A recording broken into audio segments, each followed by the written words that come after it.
अरे गुंगा बा हम ये चाहत रही आज के बाद अगर याद रहे ना गुंगा का तो बड़ा आँख मारत रहा अब ना आँख मारी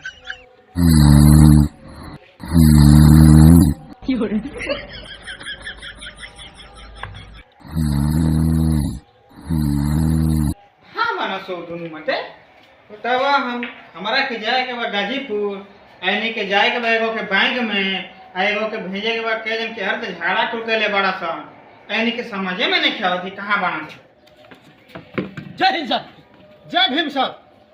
तोनी के बुझा का अटेंशन अटेंशन। पकड़ा ले पे ना क्या हुआ सर? अरे दिन ड्यूटी तो होते बा रात तो ड्यूटी करते ले का भंगुआ तारे साहेब जो हमारी बीवी थी ना उसको रात में बच्चा हो गया उसके वजह से हम रात भर जग गए। यही से सुता तले जी सोए नहीं थे, हम आंख बंद करके जगे रहते हैं। हम पुलिस वाले हैं ना इसीलिए हमको हमेशा तैयार टहलने तो रहना चाहिए। अब इसीलिए हम आंख बंद करके जगे रहते हैं। कहिए क्या करना है? अच्छा सामान निकाल के जी तब हमके बता हे तब लगा के पागल बनावत ले। नहीं साहब आइए चश्मा तले कि आँखिया खोलले रहते नहीं आई पहन के सूझ जाता ले। नहीं साहब ऐसा मत चाहिए, थोड़ा आँख का हमारा रोशनी चला गया इसकी वजह से हम लगाते हैं।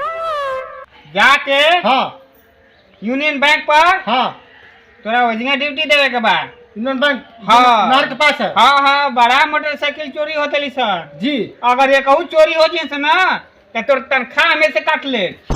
ऐसा मत कीजिए साहब, कल का मेरी बीवी का बच्चा हुआ है, आप जो कहेंगे हम वही काम करेंगे। अरे तो बच्चा हुआ है तो और अच्छा हुआ है समझा कर जी जा मान लगा के ड्यूटी करेगा ना ठीक है तो फिर अगलो साल लेकर को बच्चा हो जाएगा। अरे वाह सर थैंक यू सर। तोर का भइल बा? जी हमार कुछ नहीं थे भाई, हम तो जगले रहनी है साहब। कुछ न के भाई? हाँ साहब। भांग का गोली खा के अगले का? अरे ना सर हम तो आपके देखते रहनी है आवत रहनी है तो।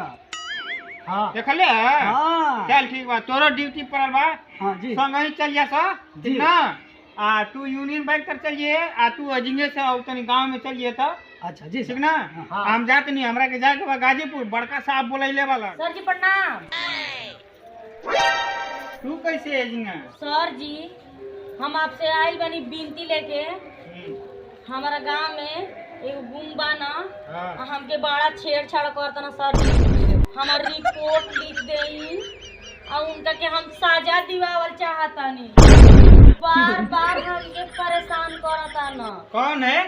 गूंग गूंग है? हाँ गूंग बना अब बहिरो हम तनी वो परेशान कर रहा है। हाँ हमके बार बार कहीं जाते नहीं ना तो हमके उल्टा सीधा बोला ना कि कैसे कैसे ऐसे ऐसे कुकर ना हमारा समझे में नहीं आला और बोला तो कहा ना कि तुमको छोड़ेंगे नहीं ऐसे बोले रहू।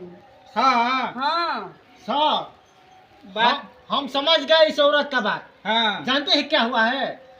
वही है करने वाला हाँ गुंग है हाँ वही ना है जी। हाँ, हाँ। तो क्या क्या है इसके साथ कुछ अलग गलत किया है। साहेब एगो हम आपसे बात कहल चाहता नहीं लेकिन बतावे लगता नहीं थे।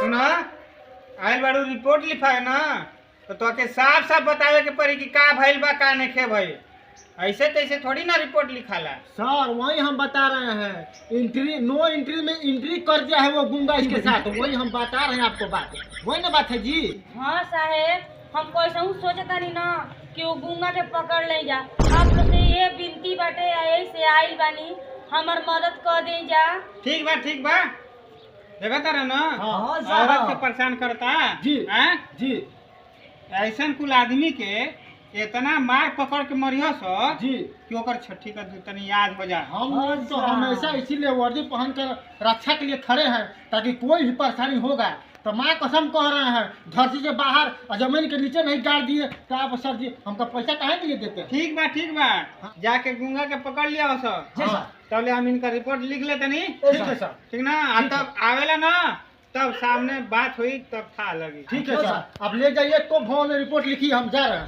ना रिपोर्ट लिख लेते नहीं इनके बैठाओ तो नहीं तो ले चलो आओ तुम्हारा रिपोर्ट लिख लेते हैं। बैठो अब बताओ क्या क्या किया है? अरे तू शर्मा मत आयल बड़ू ना थाना में आयल बड़ू पूरा खोल के बताओ का बात बा, समझ में आइल? तब ओकरा के सजा होई, ऐसे शर्मैबू त ना होई। चलो बोलो। ए सर जी, हम कहीं जाइला ना तो कब हमार सड़िए घींच देना, कब हे तरह आँखिए मारे लागे ना, अब कब हे तरह करना, हमरा समझे में ना आला कोई लगी जाना था कि हमारा बारे में उल्टा सोचता सर जाना तनी कहे ना हे तरह हमारा ले मोबाइल नंबर मांगा था का? हाँ ठीक बा आ जाए तो के मोबाइल नंबर लिखवा देते ओकर चुतरा पर, ओकर याद हो जाए मोबाइल नंबर तुरंते। और जाना तानी हमार घर में एगो आदमी केहू नहीं खे जानत, अगर जान जाए हमारा के ना तो कोई जाना कि तोरी इहे कामे बा, हमके घर से निकाल दिया जा। चलो ठीक बा, आज आग नहीं ना तू समझ जाइए। ए सर इतना हो के मतलब डरवा दे जा, इतना हो के डरवा दे जा कि हमारा बारे में सोचो मत, ना तो हमारा आदमी जान जाना हम मरद तो हमके बड़ी मार मरिहन, मार के मुआ के बिगियो दीहन, बहुत हम डराइला।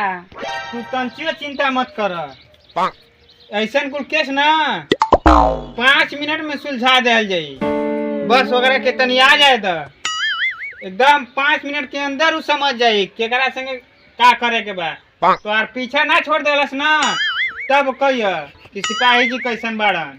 हाँ कि चलम ना चौकी पर तबे एकर फैसला होई। एकदम बहुत बढ़िया बा, आगल बालू ना तो यार पीछा का तो यार कबो सामने ना आई और कबो लौकी ना, इतना याद रख लिया। इतना मन साका बना कि जो ही देखा तो ही लगा तो कुछ आंख मारे। ठीक बा ओकर दवाई हमने को कह देते जा गइल बाना सन ना, ओके ध के लिया होत यहां से।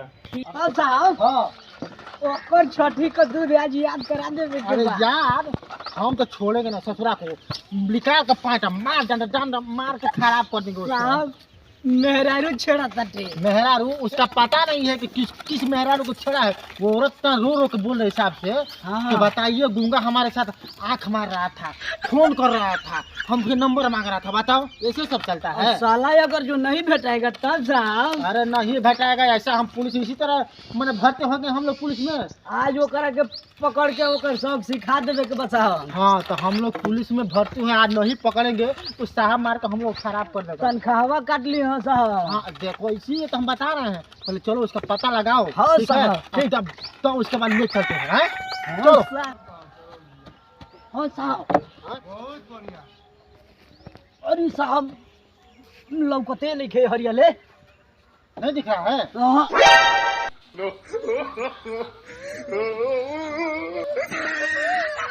छोड़ेंगे पीछे, अरे आज नहीं छोड़ेंगे पीछे। बिछी डोल गई पीछे अंगनावा में, बिछी डोल गई। खुरखुरा बसती हाँ तो उलाटल जा साहब। तो हाँ लौट के देखो तो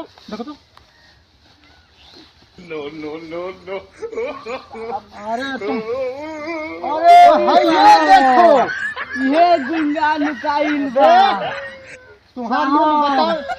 हमको हर तरह लिहा साहब कि यही ने साला केरो लुकाइल होई। चलो दरोगा के पास चलो दरोगा के पास। अरे दरोगा के पास चलो। तू है पुअरा में आके लुकाइल बड़े चलो जी, चल के दल छाव का भात खाए के बाटे। चौकी पर। हाँ हाँ तो आज नया बिया हो तो हार चलो पता चल जाई। अरे दूर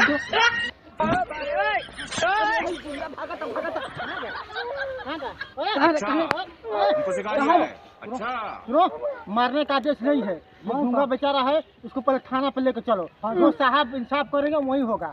हाँ साहब पकड़ के ले चल। यहाँ करने से नहीं होगा, तुम जो कर रहे हो ना सब मालूम है। भागो मत, चलो भागो मत। चलो अरे इसको सुनाई नहीं दे रहा है, तुमको मालूम है ना। सुनाई नहीं दे रहा, लेकिन हम ये कर इतना दौड़ाया हम लोग को, इतना ऐसे घुमा दिया ससुरा। आज साला तो तेज है बहुत सा। देख ले तभी तो लुका गया, देखो नहीं। मन करता हम बात दो दिन बहे ससुरा को। चलो आज के तो दे बस दबा रखा।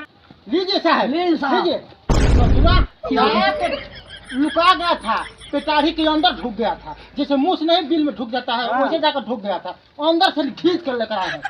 अरे दूसरा घंटा देला से ना साहब क्या दूंग बह रहा है, तुम क्या आप ही पहचाना तो रे हाँ हाँ छेड़त रहे ना ना ना कहता अब ना कब हे तरे न रे नंबर मांगे ले ना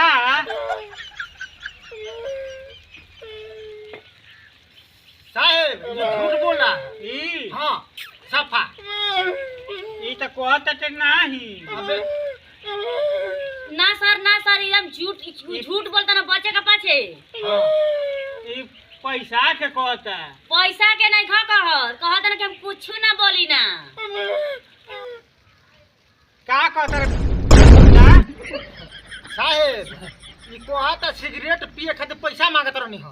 अरे ना वही पैसा मांगेला ना सर झूठो का कहता ना ई पैसा मांगे ना कि दूसरे कुछ हे तरे करे ना हे तरे करियन फिर गए हे तरे तो फिर गए हे तरे करे अरे सुन तू खइबे तो के होगी, तू हगबे कि तोर बाबू होगी। हां झूठ बोलत रहा सारा सर का कोई बार सही से साहब को बताओ, साहब को बताओ तो साहब बता साहब एकर कनवा ले लागत तो सुना नहीं ये तो ना समझी। हां हां पेड़वा पाट के कौनो गुनाहगार कहे ना सके हम गुनाह कइले बानी। हां हैं नहीं समझ में आव तू गलती कइले कि ना ई कहतली कि हमार हाथ धइले रहल चंपा कल पर पानी भरत रहली त ये तेरा नाम बताई ना साहब हम तो कहन के प्रणाम लटका के मार जब दू डंडा वही भग देना कुल बहरी बोल दी।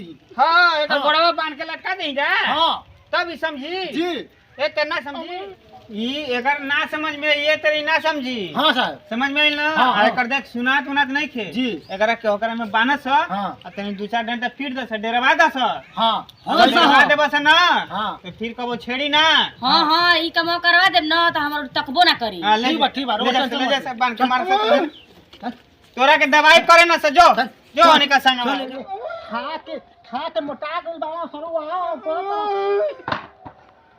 देख ले साहब पकड़ के पानी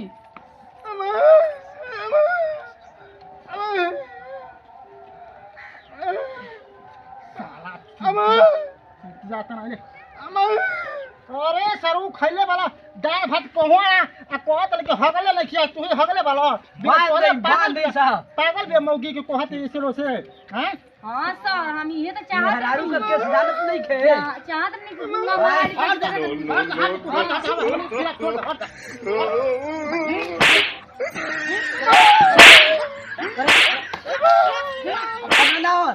डाल इधर कर रहा है, डाल इधर कर रहा है, इधर कर रहा है। कहां जा रे भाग बे अरे गुंगा बा हम ये चाहत रही आज के बाद अगर याद रहे ना गुंगा कहत बड़ा आंख मारत रहला अब ना आंख मारी बहुत बढ़िया करत एकदम बहुत बढ़िया हो गया आज के बाद हमके तकबो ना करी बहुत बढ़िया कहनी सिपाही जी आपका धन्यवाद और प्रणाम। देख लेलू ना हाँ बहुत अभी समझ गई बहुत बढ़िया कहनी ऐसा लइकन के एकदम ऐसा ही समझावल जाला ई पिटा गेल ना एकरा चलते 10 गो लइका सुधर जिया सा। हाँ हमन के गांव में ऐसा काम है चाहे कोनो हाँ। गांव में कोनो बहन बेटी के सुना।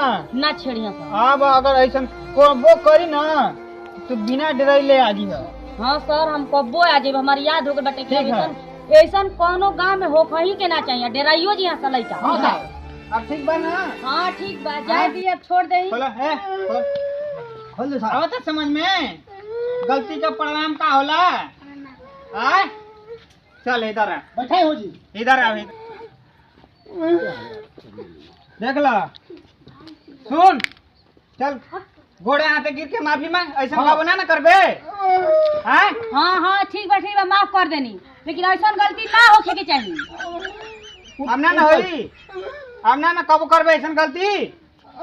हाँ अब ना मांगब नंबर अब ना मांगब अब ना गलती करब अब ना कहब कि पैसा द।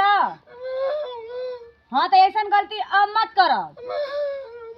आया ना उल्टा बोला हमरा के। हाँ ए, ले जाके छोड़ दे सर। जा बाब ऐसा तबो ना कर, हम ना करबे। ध्यान धर जो, ले जाके छोड़ दे। उधर एकदम